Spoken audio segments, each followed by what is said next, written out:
Hello friends, welcome to my channel today. Today I'm going to make peanut chikki. In India we like to eat this during winters. So let's get started.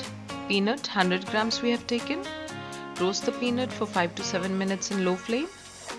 After 5 minutes of roasting, let the peanut cool down and remove the shells of roasted peanuts. Next we'll be taking jaggery 75 grams.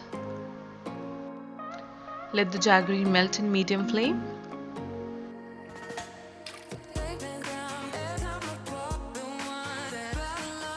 Jaggery has started melting. Now we'll be adding the roasted peanuts.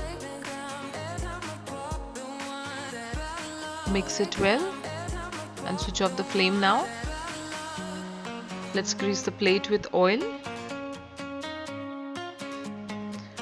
Spread the mixture evenly and nicely. Our peanut chikki is ready. If you like my recipe, please don't forget to subscribe to my YouTube channel and hit the bell icon to get the latest updates. Thank you for watching. See you in the next episode.